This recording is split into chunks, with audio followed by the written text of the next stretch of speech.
اللہ اللہ اللہ۔ نبی پاک صلی اللہ علیہ وسلم کے مدینے آنے سے پہلے ایک شخص تھا، عبداللہ بن ابی سلول اس کا نام تھا۔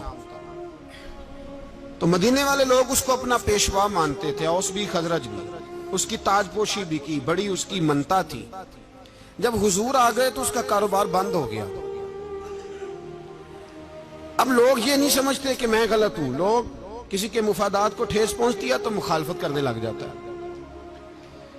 اب اس کے حالات جب خراب ہوئے تو اس نے پتہ کیا کیا، جھوٹ موٹ کا کلمہ پڑھ لیا اور منافقوں کا ایک ٹولہ اس نے تیار کر لیا، جس کا قرآن مجید نے سورہ منافقون میں ذکر کیا۔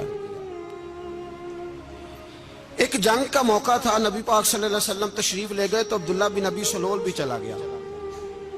حضرت عمر فاروق رضی اللہ تعالیٰ عنہ کے ایک غلام تھے، وہ پانی لینے کنویں پہ گئے۔ ادھر سے انصار میں سے، چونکہ حضرت عمر کے غلام مہاجر تھے، انصار میں سے ایک شخص پانی لینے پہلے سے آیا ہوا تھا۔ پانی بھرنے میں کوئی اختلاف ہو گیا، جھگڑا ہو گیا، مار کٹائی تک نوبت آ گئی۔ حضرت عمر کے غلام نے کچھ چیز مار دی، اس شخص کو زخمی ہو گیا۔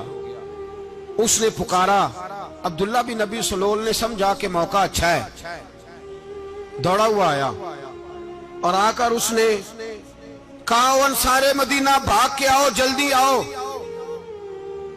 اور بڑے غلط جملے استعمال کیے۔ کہنے لگا، اگر ان لوگوں کو تم اپنا بچہ کچا کھانے کو نہ دیتے مہاجروں کو تو آج یہ تمہارے سر پہ نہ بیٹھتے۔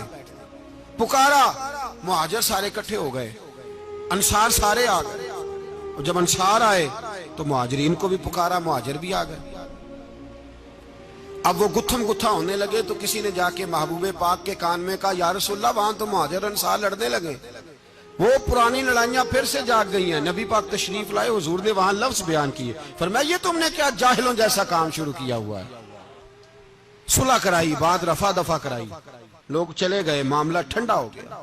لیکن عبداللہ بن سلول نے کہا کہ میں یہ موقع خالی نہیں جانے دوں گا۔ پھر گیا وہ اور جا کے انصار مدینہ سے کہنے لگا، ایک دفعہ جا لینے دو مدینے، تم نے میری بات نہیں نہ سنی تو جو وہاں بڑے سردار بیٹھے ہیں ان سے بات کروں گا، اور معاذ اللہ ثم معاذ اللہ ہم ان بے عزت لوگوں کو مدینے سے نکال دیں گے، وہاں صرف عزت والے رہیں گے۔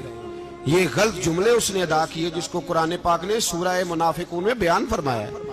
اس نے یہ بات کی۔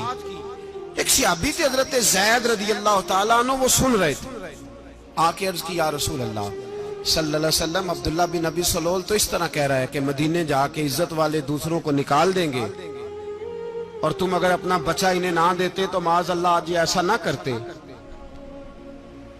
حضرت عمر نے بھی سن لیا، حضرت عمر نے بات سن لی، تلوار نکالی اور دوڑے۔ حضور نے بازو پکڑا، فرمایا، کدھر جا رہے ہو؟ کہا، یا رسول اللہ، اگر آج سزا نہ دی تو کل اور بات بھی کرے گا، اور اگر آج ایک قتل ہو گیا تو باقی سیانے بن جائیں گے۔ یا رسول اللہ، مجھے چھوڑے، میں ماروں گا۔ حضور نے فرمایا، عمر چپ کر، وہ جھوٹ موٹ کا کلمہ پڑھتا ہے، لوگ کہیں گے کہ محمد ابن عبداللہ نے اپنے ساتھی مارنے شروع کر دیے۔ چپ کر، حوصلہ کر، صبر کر، دلیری کر۔ حضرت عمر کہتے ہیں، میری حضور کے کہنے پر میں ٹھہر تو گیا، پر وہ میرے اندر جو آگ لگی ہوئی تھی ٹھنڈی نہیں ہو رہی۔ کہتے ہیں میں چپ تو کر گیا۔ نبی پاک علیہ السلام نے پوچھا عبداللہ بن ابی سلول سے، تو نے یہ کہا ہے؟ کہنے لگا، حاشا وکلا، میں نے بات ہی نہیں کی۔ نا، اب لوگ کہنے لگے کہ زید تو نوجوان ہے، تو یہ بوڑھا آدمی ہے، چلو صحیح کہتا ہوگا۔ حضور بھی خاموش ہو گئے۔ اللہ پاک نے قرآن مجید نازل فرما دیا، فرمایا، اللہ نے سن لی ان کی بات جنہوں نے یہ کہا ہے، اور پھر لفظ بڑے حسین ہے، فرمایا، یہ کہتے ہم عزت والے ہیں؟ نہیں، وَلِلَّهِ الْعِزَّةُ وَلِرَسُولِهِ وَلِلْمُؤْمِنِينَ، فرمایا عزت تو اللہ کے پاس ہے، اللہ کے رسول کے پاس ہے، اور عزت تو مومنوں کے پاس ہے، مومنین کے پاس عزت ہے۔ یہ قرآن پاک نے سارا مضمون بیان کر دیا کہ عبداللہ بن ابی سلول غلط کہتا ہے اور حضرت زید صحیح کہتے ہیں۔ حضور نے کچھ نہیں فرمایا، جا رہا ہے قافلہ۔ جب مدینے کی سرحد آ گئی نا، حدود مدینہ منورہ کی شروع ہوئی، تو عبداللہ کا اپنا بیٹا، اس کا نام بھی عبداللہ بن عبداللہ تھا، اپنا بیٹا اس کا بڑا مخلص جانثار غلام تھا، میرے رسول پاک